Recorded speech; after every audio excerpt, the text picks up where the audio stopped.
संयोग कहीं क्या कहना चाहते हैं? मेरे मन की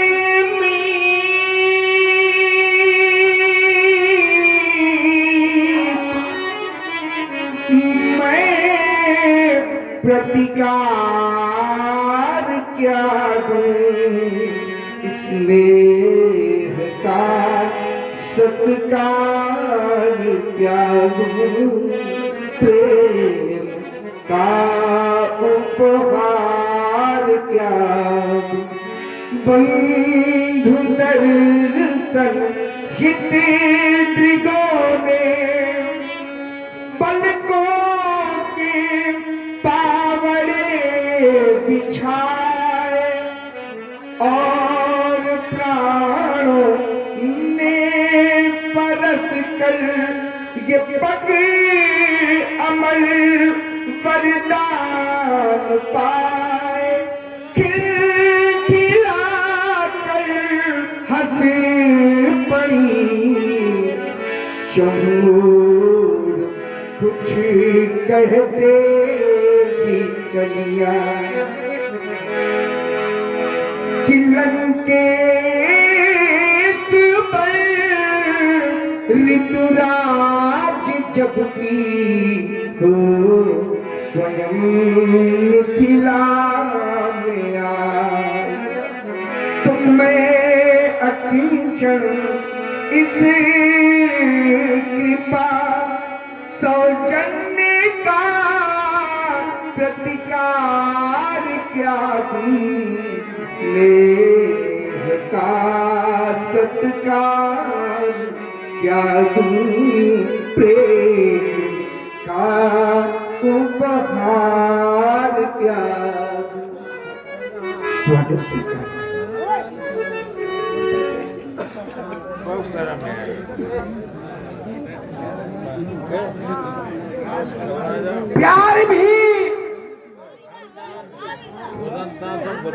प्यार भी यदि प्रतिकार चाहेगा,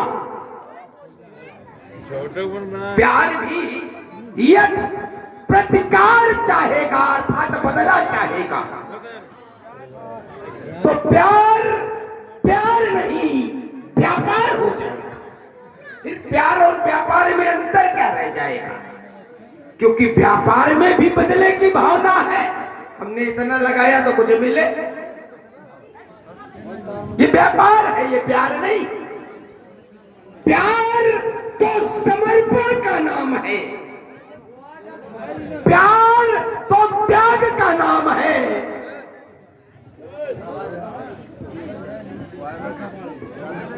तभी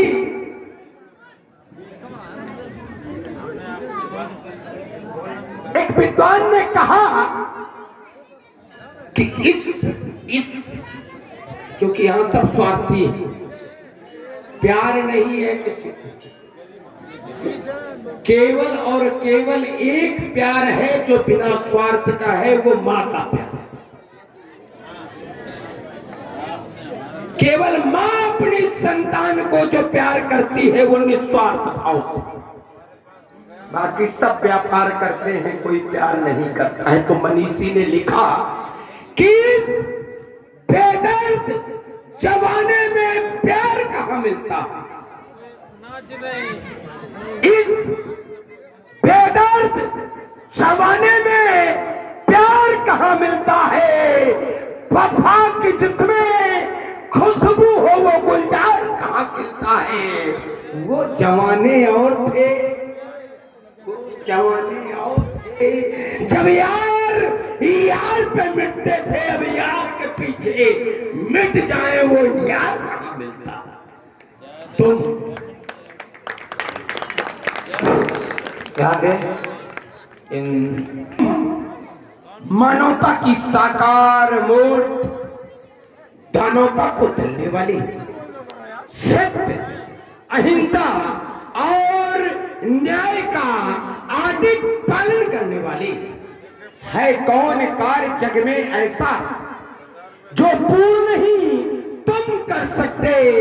तुम अपनी इस निर्मल वाणी से ये पत्थर भी हो पिघला सकते हैं।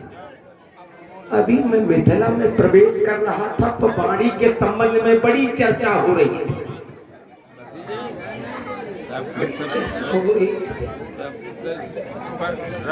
मेरा भी विचार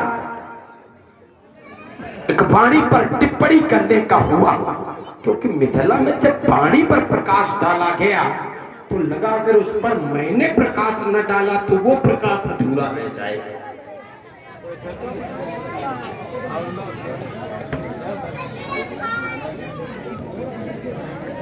क्योंकि मनीषियों से पूछा गया कि गीत अधर का क्या नाता, इस गीत अधर का क्या नाता है? कोई नाता नहीं, गीत अलग है, अधर अलग, सबके अलग अलग अधर है। तो प्रश्न किया गया कि अधर का क्या नाता है? उत्तर मिला, जिसमें जितना दर्द भरा है वो उतना मीठा रहता है। जिसमें जितना दर्द भरा है वो उतना मीठा रहता है। प्रश्न किया गया तो फिर मिठास कहां से आती, दर्द कहां से आती, मिठास कहां से आती? उत्तर मिला, दर्द दर्द जब मन का मीत बनता, मन का दर्द जब मन का मीत बनता है तो कोई अनुभव पुनीत बनता है, और वेदना जब हद से गुजर जाती है, हद से गुजर जाती है, तब कोई एक गीत। मनीषियों ने इसका समर्थन किया।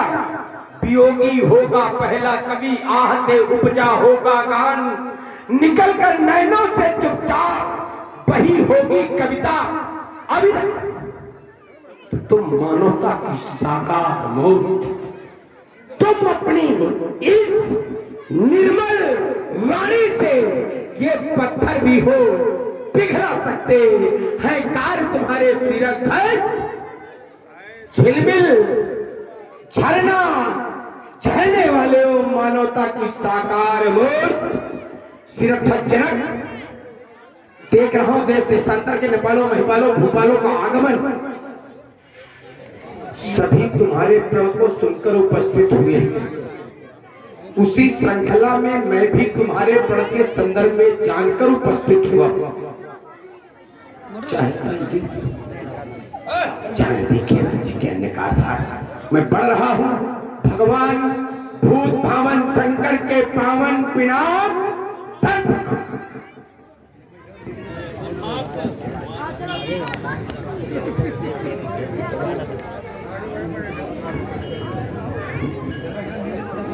भगवान भूत भावन शंकर के पावन पिनाक, प्रथम तो मेरा प्रणाम स्वीकारे। आज आपको इस स्थिति में पाकर सोचने के लिए विवश हूं कि संसार में थोड़ा इसको अच्छा बनाए रखें। हम अच्छे नहीं हैं आज, हम तुम्हारे इस संसार में बढ़िया जब जब कोई समस्या खड़ी हुई है तो समस्या का निदान दो माध्यमों से,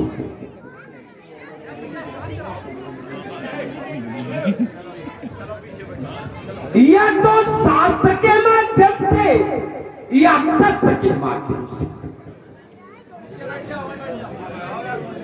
हाँ, ब्राह्मणों ने जब समस्या का निदान ढूंढा तो शास्त्र के माध्यम से, और जब क्षत्रियों ने समस्या का निदान ढूंढा तो शस्त्र के माध्यम से।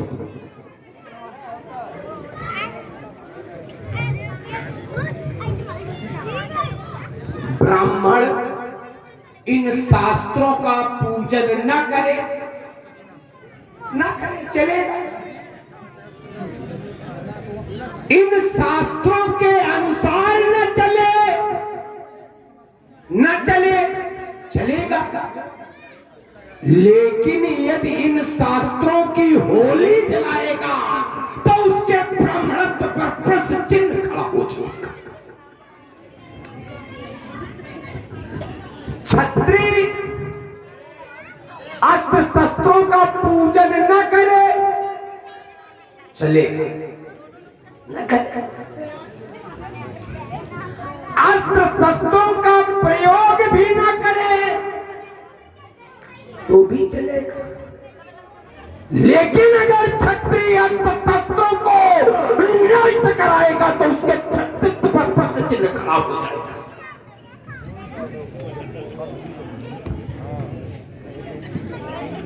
अब तो मैं कहने के लिए भी बस कि नए मकानों में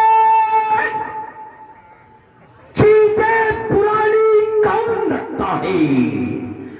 बड़े शहरों में परिंदों को पानी कौन रखता है?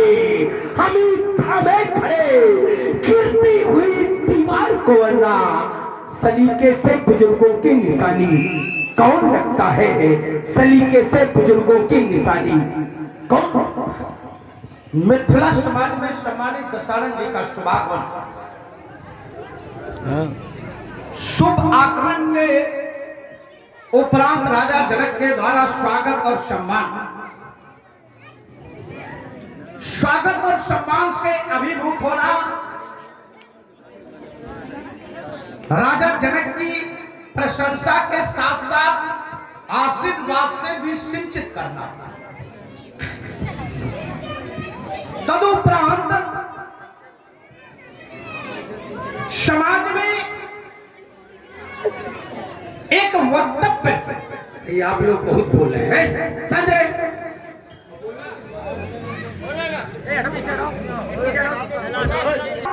का प्रस्तुतिकरण वार्ता के मूल में विश्व में जब जब समस्या आई है, सभी लोग रावण जी के वक्तव्य को सुना है और वक्तव्य के शब्दों पर भी जरा ध्यान देना कि विश्व में जब जब समस्या आई है तब तक समस्या का समाधान दो माध्यमों से हुआ।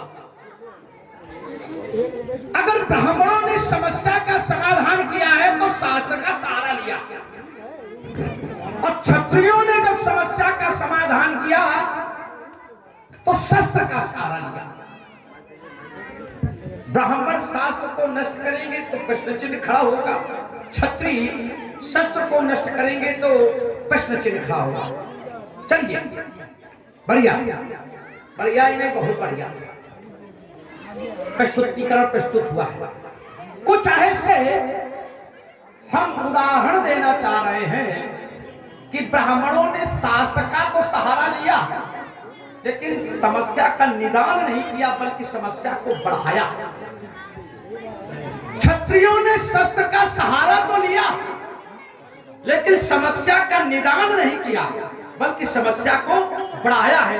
ऐसा ही उदाहरण देने के लिए मैं प्रस्तुत हो रहा हूं। शायद रावण जी भी उससे कुछ सहमत हो, लेकिन उसके पहले आए हुए आगंतुक का स्वागत और सम्मान, यह हमारे संस्कार है, यह हमारी संस्कृति है। हम अपने संस्कार, अपनी संस्कृति, अपने आचार व्यवहार, इन सब का पालन करते हुए आए हुए आगंतुक का मिथिला की पावन भूमि पर स्वागत करते हैं, अभिनंदन करते अस्तु। श्री रावण जी, ये मिथिला समाज आज आपको अपने मध्य आकर के गौरवान्वित हो रही है, गौरव का अनुभव कर रही है। आपकी गौरव में उपस्थिति इस समाज के लिए प्रार्थनीय नहीं है इस समाज के लिए ही वंदनीय नहीं है, अपितु समाज के लिए भी अभिनंदनीय है, वंदनीय है। अस्तिवान आपका अभिनंदन करता है, आपका स्वागत करता है, आपके चरणों में कोट कोट वंदन करता है। वंदन है, शुभाशीष स्वागत है, तो धन्यवाद। समझ निशान जी कहे, मैंने सुनी आपकी प्रस्तुति अच्छी लगी। अच्छी लगी विषय अलग है, अच्छी है ये विषय अलग है। अच्छी है, अगर अच्छी है तो अच्छी लगनी चाहिए। ईमानदारी से अगर अच्छी है, बहुत सी ऐसी स्थिति होती है, बहुत सी ऐसी स्थितियां रावण की होती कि अच्छी तो होती लेकिन किसी को अच्छी नहीं लगती है। देखो तब वो होता है स्वार्थ। अगर अपना भाई रुके, अब देखिए बढ़िया बात लाए, अच्छी बात है। कभी कभी अपना लड़का होता है, उसकी गलत बात भी अच्छी लगती है, ये स्वार्थ होता है, ये स्वार्थ होता है। तो हम ये नहीं कह रहे हैं, अगर हमारी बात अच्छी होगी तो तुम्हें भी अच्छी लगनी चाहिए, समाज को भी अच्छी लगनी चाहिए। हम इसी बात को लेकर के आगे बढ़ रहे हैं, हम इसी बात को लेकर के आगे बढ़ रहे हैं। आपने कहा कि जब जब विश्व में समस्या आई तो समस्या का निदान दो माध्यमों से हुआ। अगर समस्या का निदान अगर ब्राह्मण को करना पड़ गया है तो उसने शास्त्र का सहारा लिया है, अगर समस्या का निदान किसी क्षत्रिय को करना पड़ गया तो उसने शस्त्र का सहारा लिया। एक विश्व में समस्या खड़ी हुई थी, जिस समय स्वर्ग के गुरु बृहस्पति जी स्वर्ग से नाराज होकर के चले गए, देवताओं से नाराज होकर चले गए। और सरल कर दें आपको, उस समय देवताओं का मार्गदर्शक, देवताओं का कोई रक्षक नहीं था, और शुक्राचार्य जी ने अवसर का लाभ उठाया और अपने शिष्य दैत्यों को स्वर्ग पर आक्रमण करने के लिए आदेश दे दिया। स्वर्ग पर दैत्यों ने आक्रमण कर दिया। देवता दैत्यों से परेशान यत्र सर्वत्र मारे मारे घूमने लगे। स्वर्ग में समस्या खड़ी हो गई।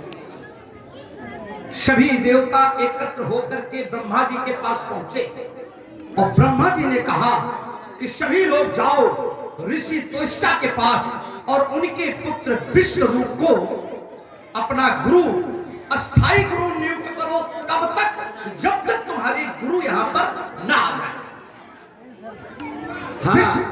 विश्वरूप की नियुक्ति हो गई गुरु के पद पर,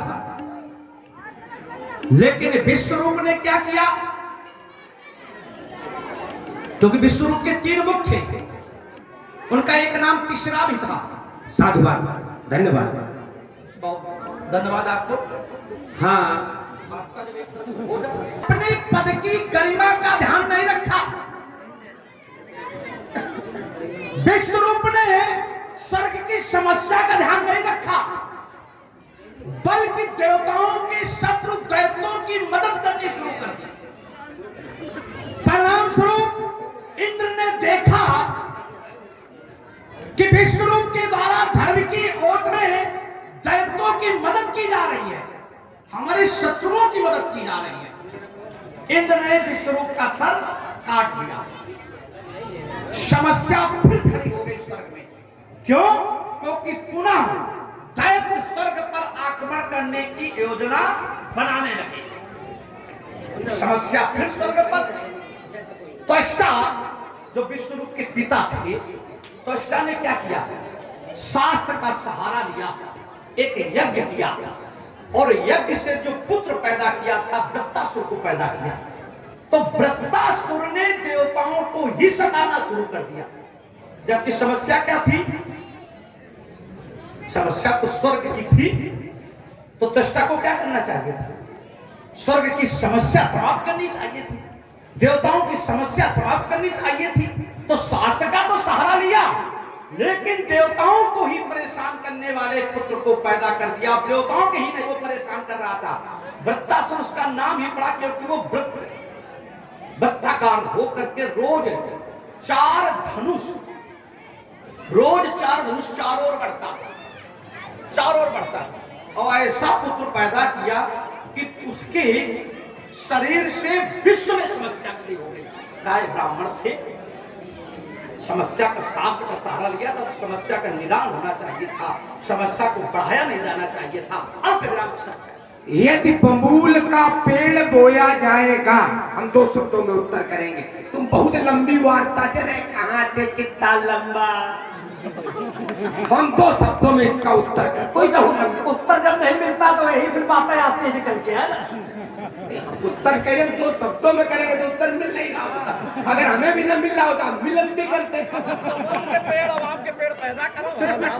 अगर पेड़ बबूल का बोया जाएगा तो फल के रूप में कांटे मिली है। तुम्हारे अनुसार, हम अपनी बात कोई नहीं कह रहे कि विश्वरूप ने गलत किया, हम अभी अपनी बात कोई नहीं कह रहे। विश्वरूप दैत्यों की मदद कर रहे थे, ये तुम्हारा कथन। तो अस्थायी थे विश्वरूप, तो बड़ा हम सीधे पूछ रहे हैं, अस्थायी थे, उन्हें पदमुक्त कर देना चाहिए था। गुरु को मारने का अधिकार किसने दे दिया?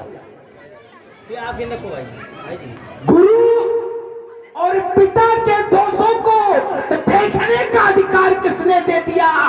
जो गुरु पिता ब्राह्मणों को नहीं मानता है उसे कहते क्या?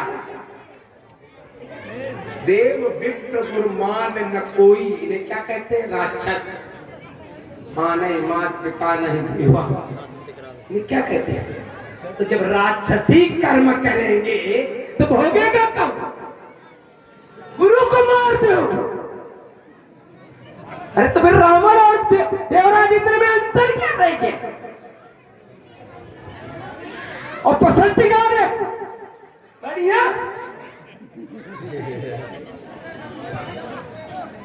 आपका कथन कि 3 मुख थे, वो दैत्यों को भोजन करा रहे थे।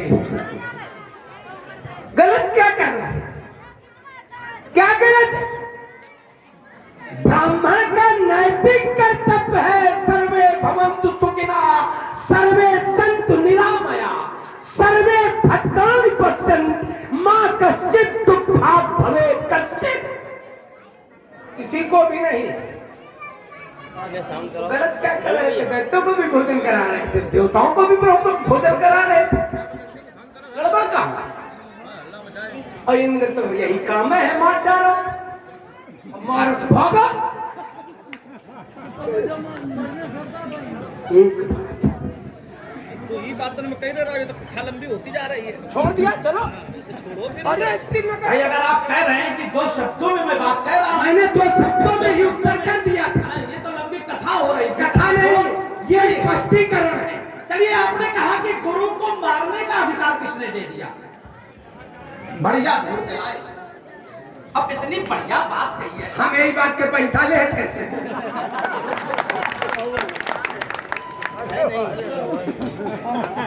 माने जो भी भूमिका बनाई जाए उसको ऐसे खत्म करने का प्रयास करोगे।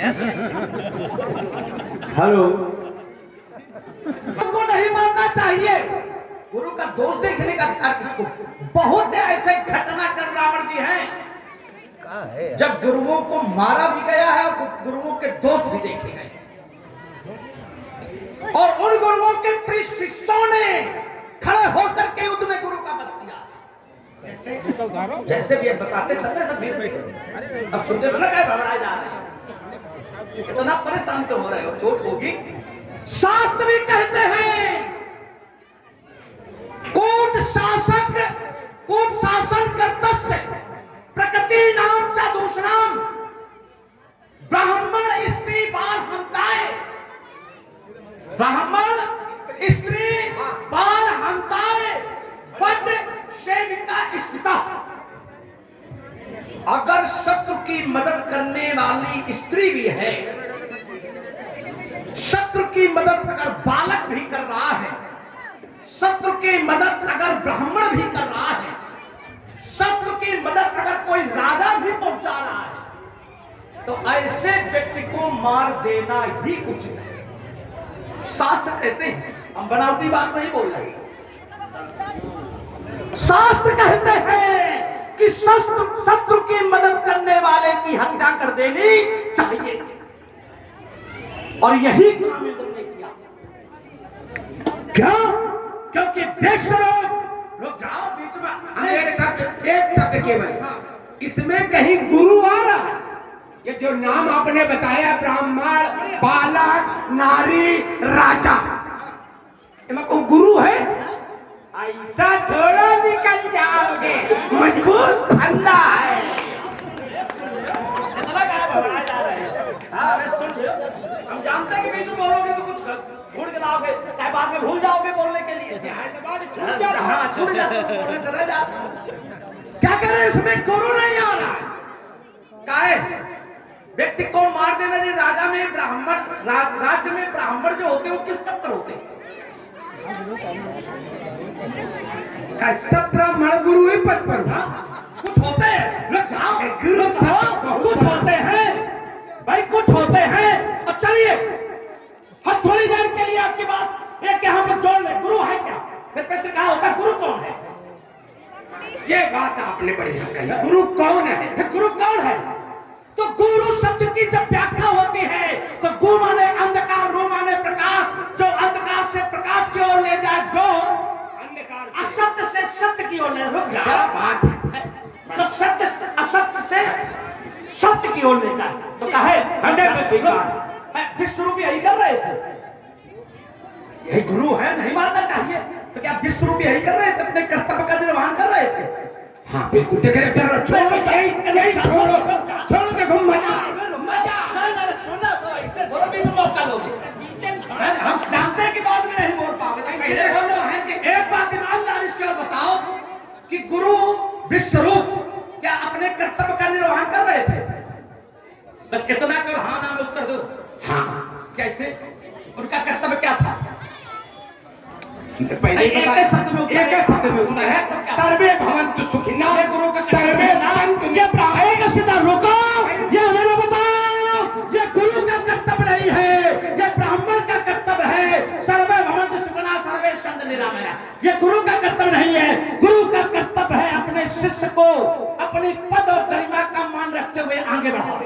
गुरु का ये कर्तव्य है। गुरु ना ये ब्राह्मण का कर्तव्य है सर्वे भवन्तु सुखिनः। और तुमने बड़ी चौतारी से बात रखी थी। रुक जाओ, अंधकार से भाई रुके, अपनी बात कह के वही अंधकार से प्रकाश की ओर कौन ले जाएगा? अंधकार माने अज्ञान। अंधकार माने कौन नहीं, अंधेरा से कहूँ दिखावे तो बस्ती चिन्ह नहीं जाए, ये नहीं है। अंधकार माने अज्ञान, और अज्ञान से जो ज्ञान की ओर ले जाए, ये अज्ञानता है। क्या अज्ञानता है? जो आप ही चले, जो खाली अपने लिए जिए, ये अज्ञानता है।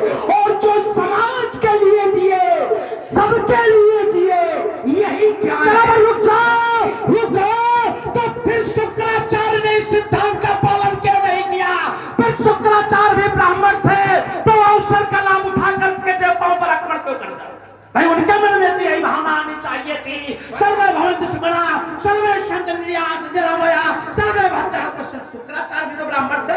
कहे विश्व रूप के लिए सिद्धांत लागू होता है और शुक्राचार्य के लिए सिद्धांत लागू नहीं होता। भाई सिद्धांत अगर है तो फिर दोनों के लिए बराबर होना चाहिए। फिर शुक्राचार्य जी ने अवसर का लाभ उठा के देवताओं पर आक्रमण क्यों किया? फिर उनको भी नहीं सर्वे भवन्तु